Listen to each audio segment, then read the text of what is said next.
Hello and welcome to the কনসেপ্টোপিডিয়া। আজ আমরা আপনাদের সামনে আরএসএস বা রাষ্ট্রীয় স্বয়ংসেবক সংঘের ইতিহাস নিয়ে এসেছি। ভারতের ইতিহাসে আরএসএসের অনেক ইম্পর্ট্যান্ট ইভেন্ট আছে। আরএসএসের স্থাপনা কেন করা হয়, আরএসএসের ফিলোসফি কী, আরএসএস কীভাবে নিজেকে স্বাধীনতা সংগ্রামের সাথে জড়িত করে, কীভাবে দেশের পলিটিক্সকে আরএসএস 70 বছর ধরে প্রভাবিত করেছে, বা আরএসএস সম্বন্ধে কী ক্রিটিসিজম, তা আপনারা আমাদের আরএসএস সিরিজে জানতে পারবেন। আরএসএস সম্বন্ধে আপনাদের মধ্যে ভালো বা মন্দ কী কনসেপ্ট আছে তা আমরা জানি না, কিন্তু আমাদের এই ভিডিও সিরিজ দেখার পর আরএসএস সম্বন্ধে সম্পূর্ণ কম্প্রিহেন্সিভ নলেজ আপনাদের হয়ে যাবে। So lot to know and lot to discuss, let start. আমাদের এই ভিডিও ভালো লাগলে আমাদের চ্যানেলকে অবশ্যই সাবস্ক্রাইব করবেন, তার সাথে বেল আইকনে ক্লিক করে অল নোটিফিকেশন চালু করে নেবেন। আরএসএস বলতে গেলে যে ছবি আমাদের চোখের সামনে ফুটে ওঠে তা হলো একটা সাদা জামা ও খাকি প্যান্ট পরা কিছু লোকজন বা যুবক লাঠি হাতে নিয়ে প্যারেড করার দৃশ্য। এরকম দৃশ্য দেখলেই আমরা সবার প্রথম আরএসএসকেই মনে করি, কিন্তু আরএসএস বলতে কিছু লোকজনের একসাথে প্যারেড করা নয়। আরএসএস একটা খুব বড় অর্গানাইজেশন। হ্যাঁ, এই প্যারেড বা শাখা আরএসএসের একটা গুরুত্বপূর্ণ অঙ্গ। আরএসএসের সোশ্যাল ও কালচারাল প্রভাব সারা ভারতবর্ষের মধ্যে পাওয়া যায়। এছাড়াও আরএসএসকে আমাদের পলিটিক্যালি জানা উচিত, কারণ এ সময় যিনি ভারতের প্রধানমন্ত্রী তিনি একসময় আরএসএসের প্রচারকও ছিলেন। ভারতের প্রধানমন্ত্রী নরেন্দ্র মোদী ও রাষ্ট্রপতি রামনাথ কোবিন্দজি আরএসএস থেকে বিলং করত। তাছাড়া আরও অনেক দেশের সিনিয়র মোস্ট লিডার যেমন অটল বিহারী বাজপেয়ী, লালকৃষ্ণ আদবানি আরএসএস থেকে বিলং করত। আরএসএস ও বিজেপি দুটো অর্গানাইজেশন অফিসিয়ালি আলাদা হলেও দুটোর মধ্যে একটা গভীর যোগ আছে। চলুন নাম থেকেই শুরু করা যাক। আরএসএস বা রাষ্ট্রীয় স্বয়ংসেবক সংঘ। রাষ্ট্রীয় মানে ন্যাশনাল বা জাতীয়, স্বয়ংসেবক অর্থাৎ ভলেন্টিয়ার, অর্থাৎ যারা বিনা পয়সায় সেবা করছে, রিটার্নের কিছু আশা করে না আরএসএসের লোকজন। ও সংঘ অর্থাৎ হলো অর্গানাইজেশন। তাই এই সিম্পল নাম থেকে আরএসএসের সম্বন্ধে একটা আইডিয়া জন্মে। এটি একটি ন্যাশনাল ভলেন্টিয়ার অর্গানাইজেশন। কিন্তু আরএসএসের সাথে বিভিন্ন ট্যাগকে জোড়া হয়, যেমন বিভিন্ন পেপারে আপনারা হয়তো দেখেও থাকবেন আরএসএসের আগে একটা প্রিফিক্স অ্যাড করে আরএসএসকে ডিসক্রাইব করা হয়, যেমন right wing RSS, Hindu nationalist RSS বা প্যারামিলিটারি আরএসএস। দেখা যাক এটাতে কতটা সত্যতা আছে। আরএসএসকে আপনারা রাইট উইং বলতেই পারেন, কেন কি না আরএসএসের ভাবনা চিন্তা রাইটের দিকে ঝুঁকে থাকে। কিন্তু এ কথাটা আপনাদের জানা উচিত, ভারতের পলিটিক্স ট্রেডিশনালি ওয়েস্টের লেফট ও রাইটের মধ্যে ফিট বসে না।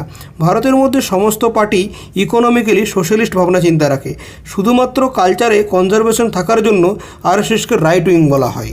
আরএসএস একটা অবভিয়াসলি হিন্দু ন্যাশনালিস্ট অর্গানাইজেশন।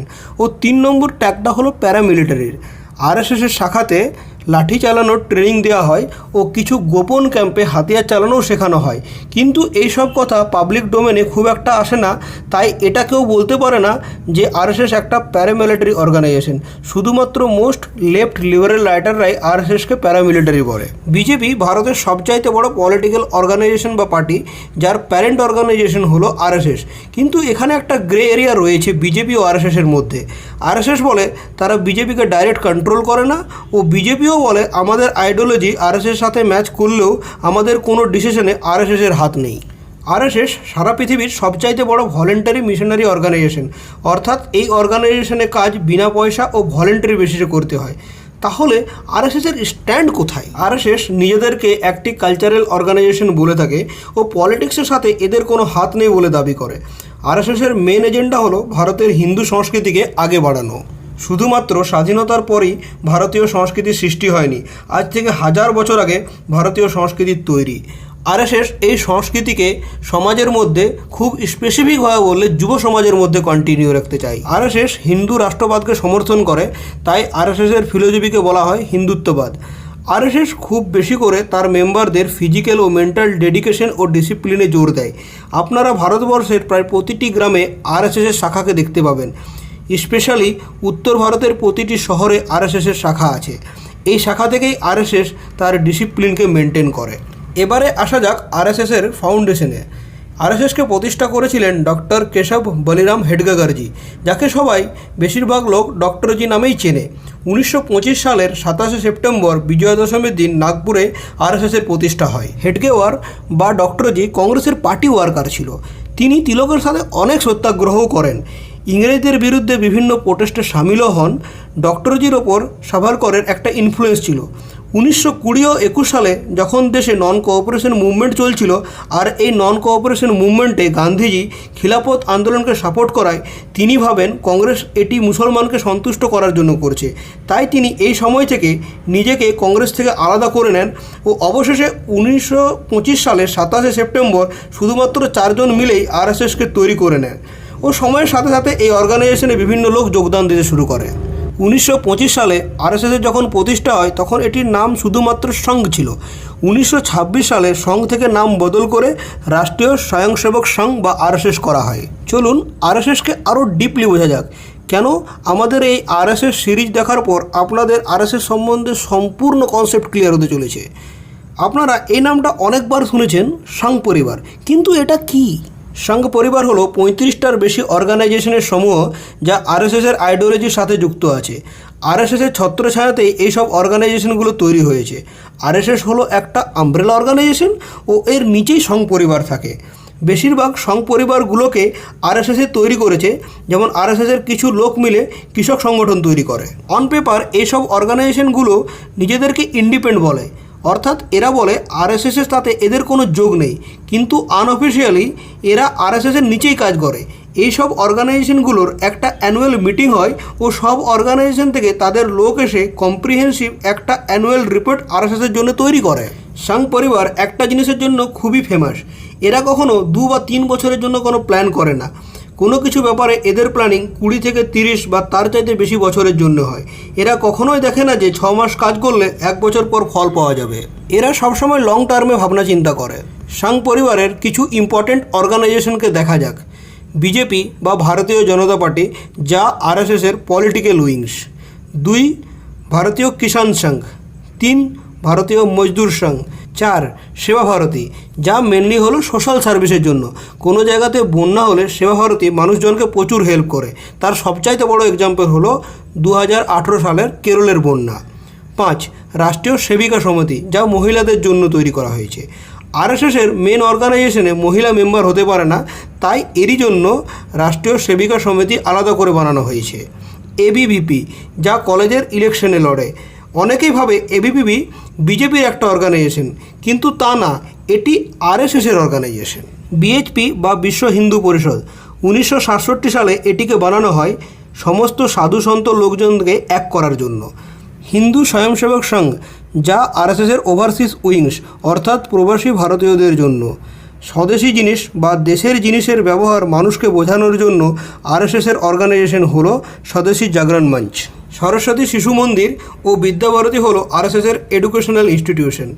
ধর্ম জাগরণ সমিতি, যারা নন হিন্দুকে পুনরায় হিন্দুতে কনভার্ট করার কাজ করে। বনবাসী কল্যাণ আশ্রম, যা ট্রাইবালদের আপলিমেন্টের জন্য তৈরি করা হয়। আরএসএসের এই অর্গানাইজেশনটি ঝাড়খণ্ড ছত্তিশগড়ে প্রচুর পপুলার। মুসলিম রাষ্ট্রীয় মঞ্চের স্টার্টিং 2012 ও 2013-তে এই জন্য করা হয়েছে যাতে মুসলমানও আরএসএসে যুক্ত হতে পারে। বজরং দল, যা উৎপাত করার জন্য আজ ইনফেমাস, বিশেষ করে ভ্যালেন্টাইন ডের দিন।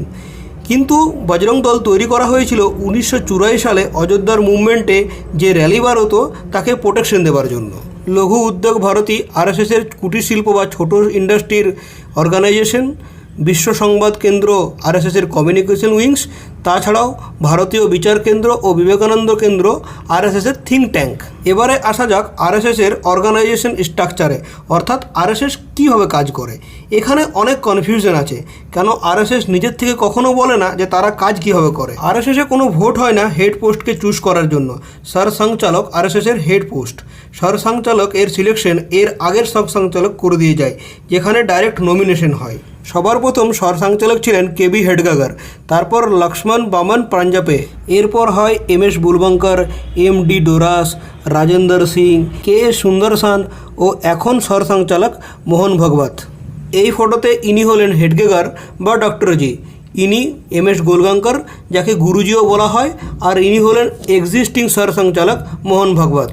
এটা হলো আরএসএসের লিডারশিপ স্ট্রাকচার। আরএসএসের সবচাইতে বড় পোস্ট হলো সরসংচালক, অর্থাৎ আজকের দিনে মোহন ভাগবত। এরপর হয় রাষ্ট্রীয় সরকার বা, যাকে আপনারা জেনারেল সেক্রেটারির সাথে কম্পেয়ার করতে পারে। 2 থেকে 3 জন এই পোস্টে থাকে, তবে সংখ্যাটা অ্যাবসলিউট নয়, সময়ের সাথে চেঞ্জ বা কম বেশি হতে থাকে। তার নিচে কাজ করে সহকারবা বা জেনারেল সেক্রেটারি। এরপর হয় ক্ষেত্রীয় সরকারবাহা, যাদেরকে কিছু স্টেট বা জোনের দায়িত্ব দেওয়া হয়। এদের নিচে থাকে সরকার, বা যা একটি রাজ্যে 2 বা 3 জন থাকে। তাদের নিচে কাজ করে সহপন্থ প্রচারক, যাকে কোনো রাজ্যের একটি পার্টে প্রচারের জন্য দেওয়া হয়।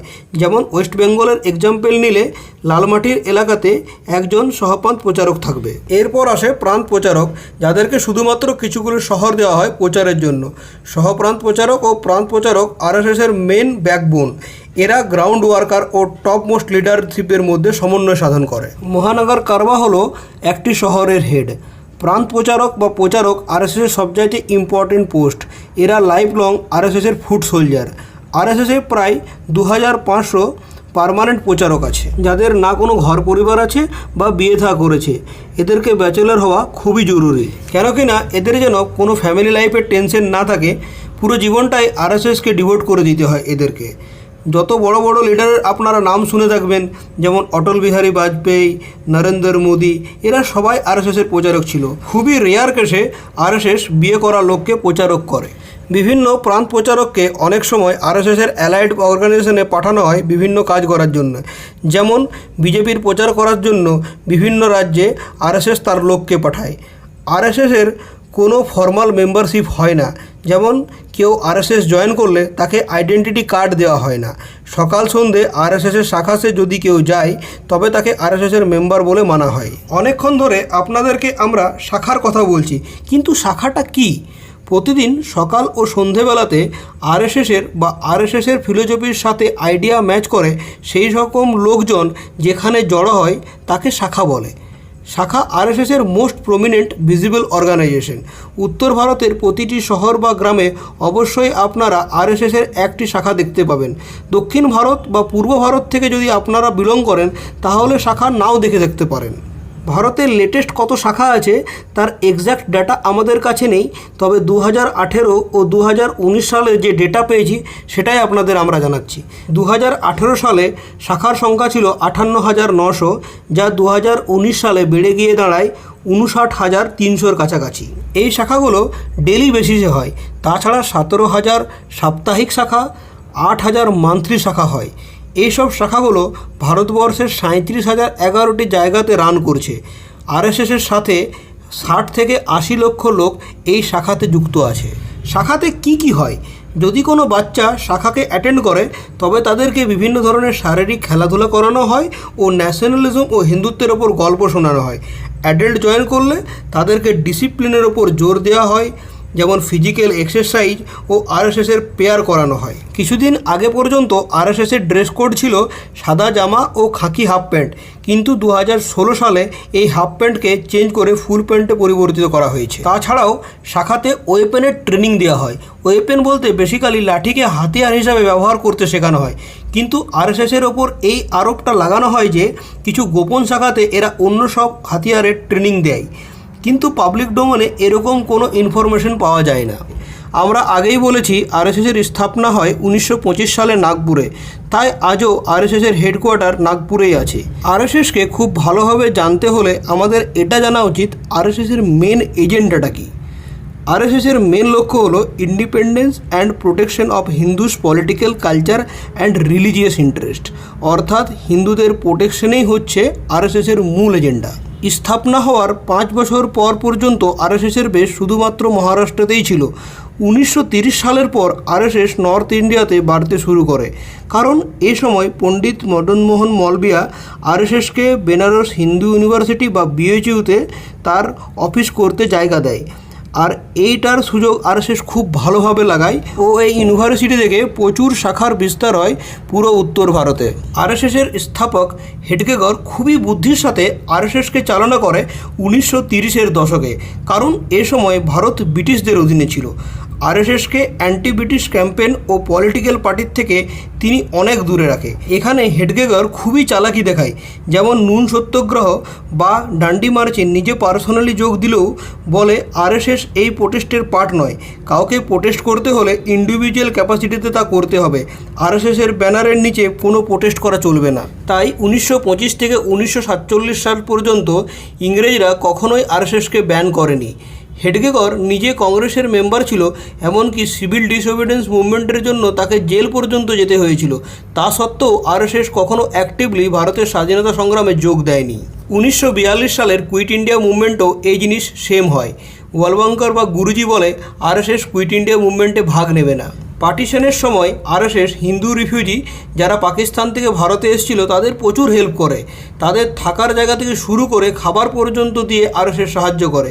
কিন্তু আরএসএসের ওপর এই সময় এটা আরোপ লাগানো হয় যে 1947-এর হিন্দু মুসলিম কমিউনাল ভায়োলেন্সে আরএসএসের হাত ছিল। কিন্তু আবার এটা বলি, আরএসএস অফিসিয়ালি কখনো বলে না যারা পাকিস্তানে যাচ্ছে তাদের মারা হোক বা এই রাইটের পেছনে তাদের হাত আছে। হ্যাঁ, এটা তবে ঠিক যে 1947-এর রাইটে অনেক প্রমিনেন্ট আরএসএস এর মেম্বারের নাম জড়িত আছে। ভারত স্বাধীন হওয়ার 5 মাসের মধ্যেই আমাদের রাষ্ট্রপিতা মহাত্মা গান্ধীর হত্যা হয়। তাকে হত্যা করে নাথুরাম গডসে।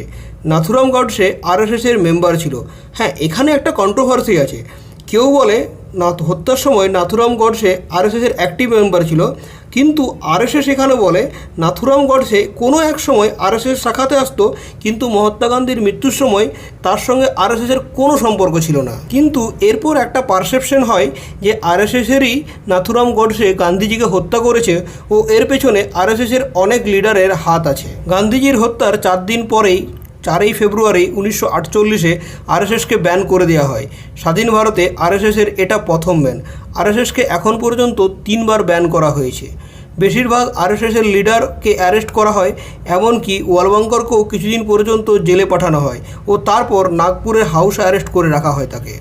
1949 সালে আরএসএসের সাথে আবার সর্দার বল্লভভাই প্যাটেলের কথাবার্তা শুরু হয়। সর্দার বল্লভভাই প্যাটেল বলে আরএসএসের ওপর ব্যান তবেই তুলে নেওয়া হবে যদি আরএসএস 2টো কন্ডিশনকে মানে। 1, আরএসএসকে ভারতের সংবিধানকে মানতে হবে। কেন? আরএসএস সংবিধানকে মানতে সাফ মানা করে দিয়েছিল। আরএসএস বলতো এই সংবিধান মনুস্মৃতির আইনের বিরোধী, তাই এটাকে আমরা মানব না। 2 নম্বর হলো আরএসএসকে আমাদের ন্যাশনাল ফ্ল্যাগকে মানতে হবে, কারণ আরএসএস আমাদের ন্যাশনাল ফ্ল্যাগকে মানতো না। আরএসএসের হেডকোয়ার্টারে কখনো ভারতীয় পতাকাকে উত্তোলন করা হতো না।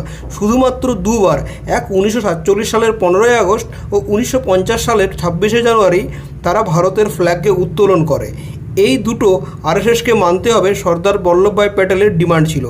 অন পেপার এই দুটোকে আরএসএস মেনে নেয়, কিন্তু 2002 সাল পর্যন্ত আরএসএসের হেডকোয়ার্টারে কখনও আমাদের ট্রাই কালার ফ্ল্যাগকে উত্তোলন করা হয় না। 2002 সালের পর 52 বছর পর একসাথে দুটো পতাকাকে এরা তাদের নাগপুরের হেডকোয়ার্টারে উত্তোলন করে। মহাত্মা গান্ধীর মৃত্যুর পর যে জাস্টিস কাপুর কমিশন বসানো হয় তাতে বলা হয় মহাত্মা গান্ধীর মৃত্যুতে আরএসএসের কোনো প্রত্যক্ষ হাত নেই। হ্যাঁ, এটা ঠিক, অ্যাকুয়েস নাথুরাম গডসে কোনো না কোনো সময় আরএসএসের আইডিওলজিকে মেনে চলতো। কিন্তু এখানে একটা গুজব আছে। কেউ কেউ বলে মহাত্মা গান্ধীর মৃত্যুর পর আরএসএসের লোকজন সবাইকে লাড্ডু বিতরণ করে। এই ঘটনার সাথে আরএসএস জড়িত কিনা সেটা আমরা বলতে পারবো না। আপনি যে ফিলোসফি মানেন এটাকে ঠিক সেরকমভাবে আপনি দেখবেন। ভারত স্বাধীন দেশ, স্বাধীনভাবে ভাবনার অধিকার আপনার আছে। এবার আসা যাক স্বাধীনতার পরবর্তী সময়ে। 1948 সালে যখন আরএসএসকে ব্যান করা হয় তখন আরএসএসের নেতারা এটা বুঝতে পারে যে তাদের পলিটিক্যালি আরএসএসকে প্রোটেকশন দেওয়ার মতন কেউ নেই। কেন কি না, আরএসএস তো হিন্দুদের কালচারকে আগে বাড়ানোর জন্য তৈরি হয়েছিল, তাদের কোনো ইন্টারেস্ট ছিল না পলিটিক্সে। কিন্তু এই পরিস্থিতিটা সম্পূর্ণ চেঞ্জ হয়ে যায় 1948-এর ব্যানের পর। 1949 সালে যখন আরএসএসের ওপর ব্যান হাঁটে তখন সিনিয়র মোস্ট লিডাররা আরএসএসকে পলিটিক্সের থেকে দূরে না রেখে পলিটিক্সের সাথে জুড়তে শুরু করে। গোলবাঙ্কার বা গুরুজি এ নিয়ে শ্যামাপ্রসাদ মুখার্জির সাথে কথাবার্তা শুরু করে দেয়, কারণ শ্যামাপ্রসাদ মুখার্জি কংগ্রেসের লোক হলেও তার ভাবনা চিন্তা রাইট উইং ছিল, যা কিছুটা আরএসএসের সঙ্গে ম্যাচ করত। ও অবশেষে 1951 সালের অক্টোবর মাসে শ্যামাপ্রসাদ মুখার্জি, দীনদয়াল উপাধ্যায়, লালকৃষ্ণ আদবানি ও অটল বিহারী বাজপেয়ী মিলে ভারতীয় জনসংঘের প্রতিষ্ঠা করে। এই ভারতীয় জনসংঘের ওপর সাপোর্ট ছিল আরএসএসের। এই প্রথমবার আরএসএস কোনো পলিটিক্যাল পার্টিকে সাপোর্ট দিচ্ছিল। প্রথম লোকসভা ইলেকশনে ভারতীয় জনসংঘ 3টি সিট পায়, কিন্তু 1957 সালে যা 4টি হয়, 1962-তে 14টি, 1967-তে 35টি ও 1971 সালে কিছুটা সিট কমে 22টি হয়ে যায়। কেন? এ সময় ইন্দিরা গান্ধী বাংলাদেশ লিবারেশন ওয়ারে ভারতকে জিতিয়েছিল, তাই ইন্দিরা গান্ধীর 1971 সালে ল্যান্ডস্লাইড ভিক্টরি হয়। 1967 আস্তে আস্তে ভারতীয় জনসংঘ ভারতের একটা সাইজেবল পলিটিক্যাল পার্টি হয়ে যায় ও তার পেছনে আরএসএসের একটা বিশাল হাত ছিল। 1960-এর দশক আরএসএসের ক্ষেত্রে যেন একটা বরদান। মহাত্মা গান্ধীর মৃত্যুর পর সাধারণ লোকের মনে আরএসএসের সম্বন্ধে খুব একটা খারাপ ছবি হয়ে যায়, কিন্তু ভারতীয় জনসংঘ তৈরি হওয়ার পর ভারতীয়দের মনে এই ছবিটা ধীরে ধীরে চেঞ্জ হতে শুরু করে। আর এই ছবিটা বদলানোর পেছনে সবচাইতে বড় কারণ হলো 1962 সালের ভারত ও চীনের যুদ্ধ। এই সময় আরএসএসের ভলেন্টিয়ারদের সেবা মানুষের কাছে আরএসএসের ছবিটা সম্পূর্ণ বদলে দেয়। যখন আর্মি, পুলিশ সবাই সীমানাতে লড়াই করছিল, তখন তাদের হেল্প করা থেকে শুরু করে যেসব জায়গা থেকে পুলিশদের নিয়ে যাওয়া হয়েছিল সেই সব জায়গাতে পুরোপুরি কমান্ড আরএসএস নিয়ে নেয়। পুরো দিল্লির ট্রাফিক আরএসএসের ভলেন্টিয়াররা ম্যানেজ করতে থাকে। আরএসএসের দেশের প্রতি এই ডেডিকেশন দেখে নেহেরুর মনেও আরএসএসের ছবি বদলে যায়। 1963 সালের 26শে জানুয়ারির প্যারেডে নেহেরু পার্সোনালি আরএসএসকে ইনভাইট করে। আরএসএসের ক্যাডার আর্মির সাথে প্যারেড পর্যন্ত করে। ভারতের ইতিহাসে এটাই একমাত্র ঘটনা যখন আরএসএস রিপাবলিক ডেতে প্যারেড করে।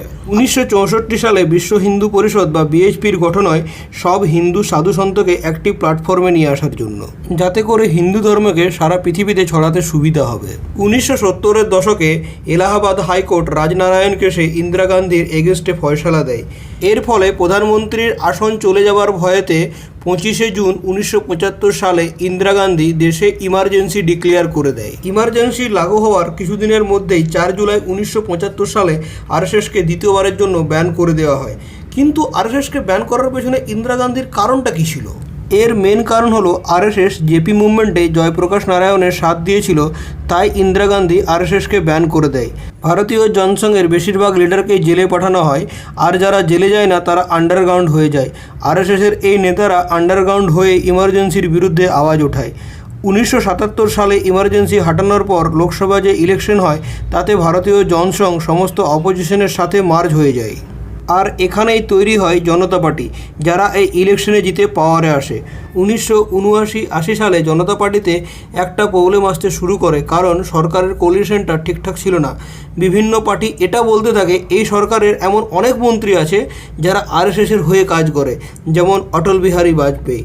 জনতা পার্টি তাদের মন্ত্রীদের বলে দুটো একসাথে কাজ করা যাবে না, হয় সরকারের কাজ করতে হবে না হলে আরএসএসের কাজ করতে হবে। তাই এরই জন্য জনতা পার্টি দুভাগে ভাগ হয়ে যায় ও অবশেষে 1980 সালে ভারতীয় জনতা পার্টি বা বিজেপির জন্ম হয়। ভারতীয় জনতা পার্টি বা বিজেপিতে পুরনো ভারতীয় জনসংঘের লোকজন চলে আসে। এখানে একটা কথা আপনাদেরকে বলে দিই, আরএসএসকে যে দ্বিতীয়বারের জন্য ব্যান করা হয়েছিল তা 1977 সালের লোকসভার ভোটের আগেই তুলে দেওয়া হয়। তাই এটা বুঝতে পারছেন 1977 সালের লোকসভার ইলেকশন আরএসএসের কাছে এত ইম্পর্টেন্ট কেন? কারণ 1977 সালে আরএসএস পলিটিক্যাল পাওয়ারকে বুঝতে পারে ও এই পলিটিক্যাল পাওয়ারকে পজিটিভভাবে ব্যবহার করে আরএসএস তার শাখার সংখ্যা অনেক বাড়িয়ে নেয়। এবারে আসা যাক 1980-র দশকে। 1980-তে বিজেপির স্থাপনা হলো, আবার ইন্দিরা গান্ধী লোকসভার ভোটে 1980 সালে জিতে যায়।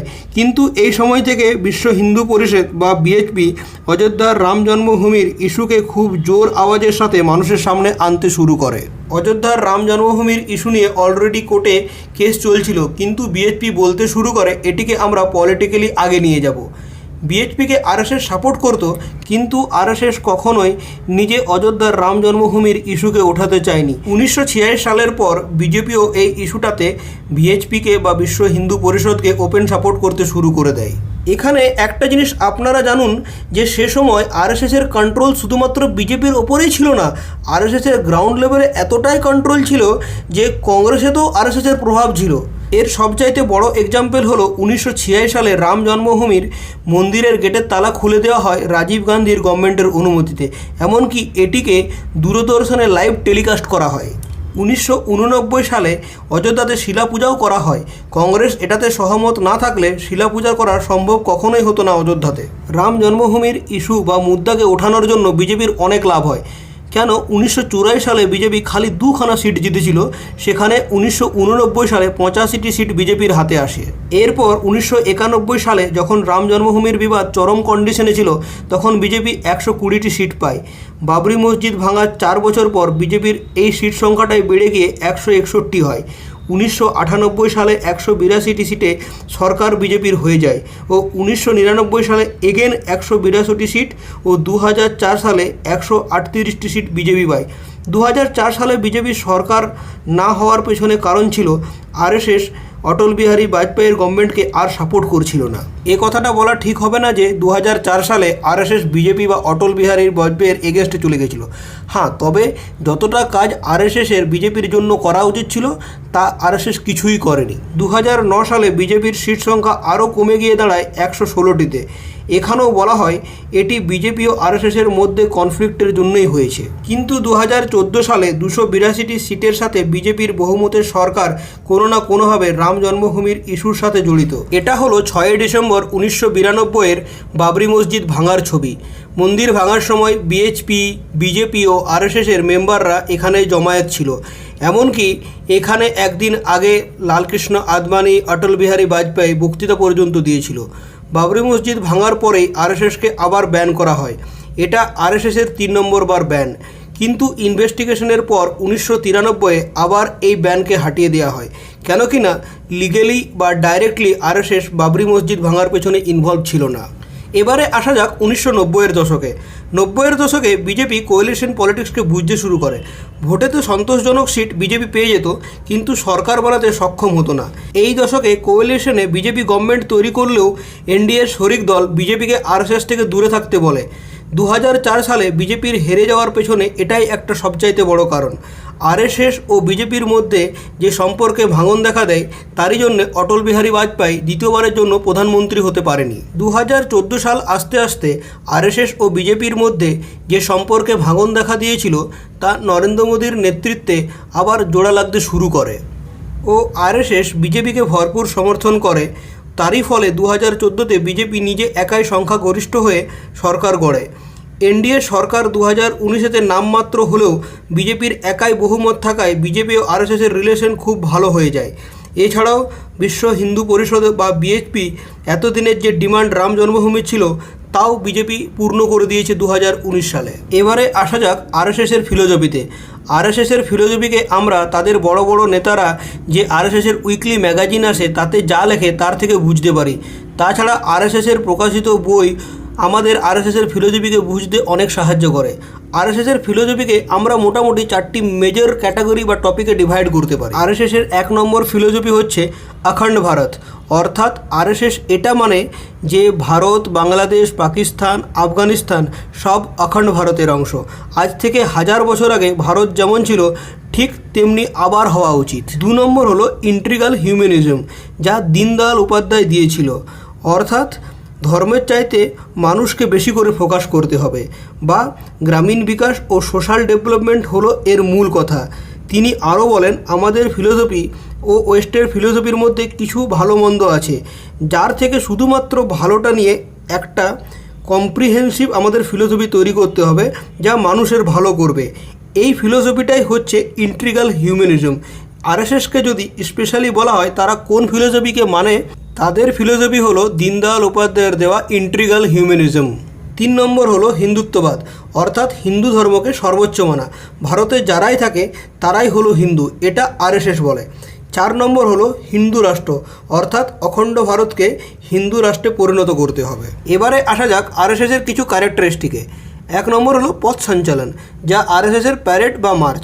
আরএসএস তাদের ইম্পর্টেন্ট দিনগুলিতে পথ সঞ্চালন বার করে, যেমন এদের প্রতিষ্ঠা দিবস, বিজয়া দশমীর দিন। এরপর হলো ভাগবা ধ্বজ। এই ভাগবা ধ্বজ নিয়ে একটা ভারতে কন্ট্রোভার্সি আছে। আরএসএস ভারতের জাতীয় পতাকাকে প্রথমে মেনে নেয়নি। আরএসএসের মধ্যে সবচাইতে বড় হলো এই ভাগবা ধ্বজ। সরসংচালক পর্যন্ত ভাগবা ধ্বজের নিচে থাকে ও একে স্যালুট করে। আরএসএস শুধুমাত্র ভারতীয় জাতীয় পতাকাকে 1947 সালের 15ই আগস্ট ও 1950 সালের 26শে জানুয়ারি তাদের হেডকোয়ার্টারে উত্তোলন করেছিল। 2002 সালের পর আরএসএস ন্যাশনাল ফ্ল্যাগকে মেনেছে। এদের ইংরেজি পাবলিকেশন হলো অর্গানাইজার, যা উইকলি পাবলিশ হয়, যা হিন্দিতে পঞ্চেজন নামে পরিচিত। তাছাড়া এদের ম্যাগাজিন ভারতের বিভিন্ন রিজনাল ল্যাঙ্গুয়েজেও অ্যাভেলেবেল। বাংলাতেও আরএসএসের ম্যাগাজিন পাওয়া যায়। এবারে আসা যাক আরএসএসের কিছু ভালো কাজে। যদি কেউ বা কোনো অর্গানাইজেশন দেশের জন্য ভালো কাজ করে থাকে তবে সেটাকে রিকগনাইজ করা আমাদেরও দায়িত্ব। আরএসএস দেশের মুশকিল সময়ে সবসময় সবার আগে দাঁড়ায়, তা বন্যাই হোক বা প্রাকৃতিক বিপর্যয়। যুদ্ধের সময় থেকে শুরু করে করোনা মহামারীর মতন পরিস্থিতিতে আপনারা আরএসএসের ভলেন্টিয়ারকে সবসময় সামনে দেখবেন। তাছাড়াও আরএসএসের কালচারাল অ্যাক্টিভিটি ও এডুকেশনাল ইনস্টিটিউশন ভারতের সংস্কৃতিকে ধরে রাখতে সাহায্য করে। আরএসএসের এত ভালো দিক থাকা সত্ত্বেও কিছু ক্রিটিসিজমও আছে, যেমন আরএসএস রিলিজিয়াস ফান্ডামেন্টালিজমের কথা বলে। এদের বইতে অ্যান্টি খ্রিস্টান অ্যান্টি মুসলিমের কথা সাফ সাফ লেখা আছে। তাছাড়াও অনেকে আরএসএসকে হিন্দু এক্সট্রিমিজম অর্গানাইজেশন বলে থাকে, যা প্যারামিলিটারির মতন কাজ করে। তাছাড়া মালেগার বাস্টেও এদের হাত আছে বলে অনেকের মত। ও অবশেষে আরএসএসকে হিন্দু টেররের সাথে লিঙ্ক করে অনেক জায়গায় দেখা হয়। আরএসএস সম্বন্ধে আপনাদের কী মত তা আমাদের কমেন্ট সেকশনে অবশ্যই সভ্য ভাষাতে জানাবেন। আজ আমরা আরএসএস সিরিজের লাস্ট পার্টটা এখানেই শেষ করছি। আমাদের ভিডিওতে যদি কোনো ডেটা বা রিসার্চ ওয়ার্কে কম থাকে তা আমরা অবশ্যই সময়ের সঙ্গে চেঞ্জ করে কমেন্ট সেকশনে পিন করে দেব। আরএসএসকে বোঝার জন্য আমাদের এই আরএসএস সিরিজের 3টা পার্টেই অবশ্যই আপনারা দেখবেন। এই ভিডিও দেখাতে শুধুমাত্র যে আপনাদের নলেজ এনহ্যান্স হবে তা নয়, আপনাদের মধ্যে আরএসএস সম্বন্ধে একটা কনফিডেন্স লাগবে। আমাদের এই ভিডিও যদি আপনাদের ভালো লাগে তো আমাদের ভিডিওকে সবার সাথে শেয়ার করবেন ও আমাদের চ্যানেলকে সাবস্ক্রাইব করার সাথে সাথে বেল আইকনে ক্লিক করে অল নোটিফিকেশন চালু করে নেবেন, যাতে ভবিষ্যতে আমাদের এই রকম যখন ভিডিও আসবে তা আপনাদের নোটিফিকেশন চলে যাবে। Thank you team কনসেপ্টোপিডিয়া।